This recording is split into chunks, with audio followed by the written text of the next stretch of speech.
I think my favorite part of doing these top 10s is where people come in and try to tell me that I got something wrong, and then I get to bury them under a ton of proof that shows them that I got it right the first time.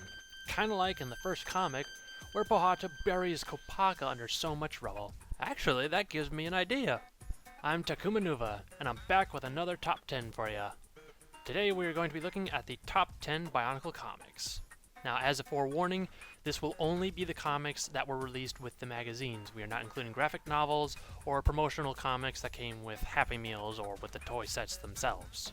With that out of the way, let's get started. Our number 10 spot goes to Before the Storm, released on September of 2009.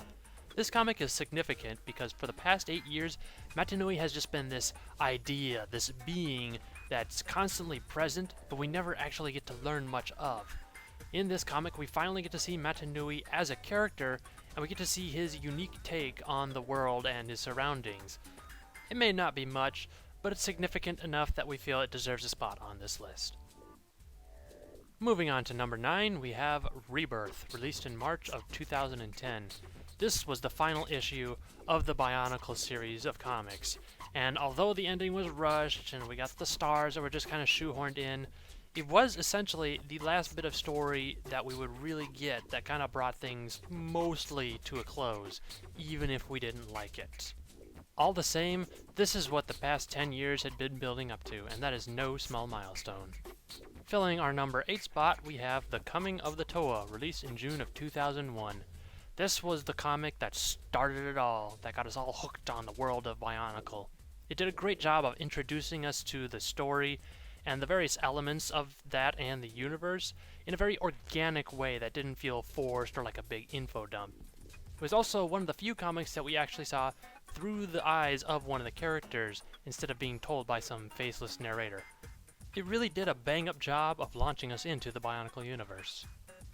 Moving on to number 8, we have Triumph of the Toa, released in October of 2001. Again, we have a comic that was told through the eyes of one of the characters, but this one was significant because it gave us our first real sense of the Makuta, who would later be found out to have the name of Pterodax. We got to see the Toa finally come together in a spectacular display of their new unity, whereas before they'd just been bumbling about on their own and not really working out together. It was also the first and one of the very few appearances of Toa Keda in the story. While we had to go to other media to actually get the ending to the first year of Bionicle, it did a really good job of showing us how far the Toa had come. Filling our number 6 slot is What Lurks Below, released in July of 2002. This comic was a good time for Leiwa to shine. Up until now, he'd pretty much just been the reckless Toa that ran in without thinking first, and as we saw, this subjected him to the horrors of things like infected masks and being controlled by Krana. But here we got to see some real growth from Leiwa, and he actually took on a little bit of a leadership role throughout. We also get this sense that the island-wide crisis that they're now under has potentially more riding on its outcome than the threat of Pterodax from the previous year. It was also great to see the Matoran step up to the plate and courageously be proactive about protecting their homelands, rather than just leaving it all to the Toa. Moving into the second half, our number 5 spot goes to The End of the Toa, released in September of 2002. This issue marked the arrival of the Toa Nuva and the end of the confrontation with the Barog. It was also the first time that we were introduced to the concept of the Toa Seal, which was used to entrap the Barog until they were later released by the Toa Nuva themselves. This issue left us with more questions than answers. We hear about the before time, referring to the time before Makuta had poisoned Matanui and put him into a deep slumber, although we don't know it at the time. It is also alluded to the fact that the Borak and the Toa are brothers, which we would later find out was a reference to the fact that Avmatoran become Borak after a certain amount of time. In our number 4 spot, we have If a Universe Ends, released in March of 2006. This was a double-sized issue that kicked off the new Ignition series of Bionicle, and it was a doozy. We had a new, edgier art style, vicious new villains who, unlike previous villains, were much more on the chaotic and unrestrained side of the spectrum. We further expanded the universe through a lot of more new masks since the line began, new powers, new species. We learned that Matoran were not isolated to just the islands of Matanui and Metranui. Matanui is no longer just asleep, but he is dying, and it is a very real threat.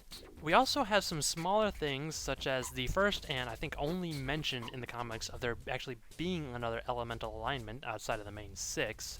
And it is alluded to the fact, although never stated explicitly, that the Toa Nuva have actually been defeated by a band of thieves and murderers. This comic did an excellent job conveying the Paraka's relationship with each other, and how there are constant betrayals and ever-shifting alliances. It was a really great way to start off this new series, especially after the previous year, which, as seen by many, wasn't so good. Heading into our top 3, we have Death of a Hero, released on November of 2007. This comic starts out really grim. Matanui is dead, and the Toa have failed. This comic does little to advance the plot, but is filled with emotion.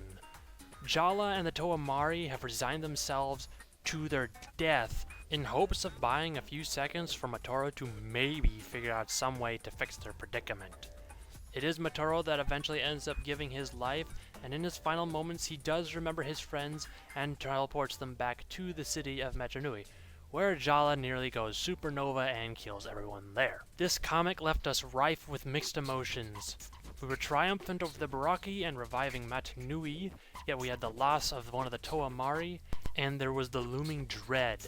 The Makuta Pterodax had disappeared, and we didn't know where to. Our runner-up at number 2 is Matanui Rising, released in November of 2008. This was the moment that we had been waiting for since the series began 7 or 8 years prior. Matanui was finally awoken, and we learned his true form, even though not necessarily everyone was happy that Matanui was the universe himself. It was certainly not the least of the events that occurred, though, as the Makuta pretty much ceased to be as a species, leaving only Pterodax and Miserex, but also the ultimate treachery of Makuta had unfolded. Makuta Pterodax had been responsible for all the other Makuta getting killed off and taking over the Matoran universe robot, ejecting Matanui out of the universe contained within the Kanohi Ignika, the Mask of Life. What should have been a very celebratory and triumphant moment became the worst event that could have possibly happened in the Bionicle universe. Alright, now I don't normally do these, but we are going to have I wouldn't say honorable mention as much as just a special mention. This one goes to Secrets and Shadows, released in November of 2003. This was an awkward issue for the Bionicle comic series. It was pretty much straight up just filler. The threat of the Rakshi and, for the time being, Makuta Pterodax was over, and yet this issue focuses on a flashback to an event that we feel probably should have been significant enough to go in the main story as it was happening. Rakshi Keda are no small deal. Why they got shuffled away into a little flashback, I will never know. Now, this issue was significant in that we learned that the current Toa were not the only Toa to ever exist, but the whole moral of this comic is supposed to be Vakama deciding that keeping secrets generally leads to bad things because you can't prepare for that which you do not know. A lesson he seems to forget immediately afterwards when he sends the Toa Nuva to Voya Nui and then refuses to tell the Matoran anything about what's going on. Closing us off at the number 1 spot is Showdown, released in July of 2006. This comic was a very exciting and refreshing change of pace from the usual format. We got to see previously secondary characters make their way into the spotlight, and what was unique about them is that unlike the Toa Mata and the Toa Metru before them, there was no having to figure out this unity and teamwork phase. They already knew how to work together really well, and that team dynamic was very refreshing to see, as they were able to kick butt and wipe the floor with the Baraka straight out the door, even if they didn't defeat them immediately. Still, they fared a lot better against the Baraka than the Toa Nuva did, speaking to just how much strength comes from working together as a unit, more so than just having greater elemental powers. We got new masks, weapons, powers, and some fresh new personalities to get thrown into the mix. And of course, who can forget our introduction to the ever-controversial Vaison. So, there you have it. That's our top 10 Bionicle comics. What are yours?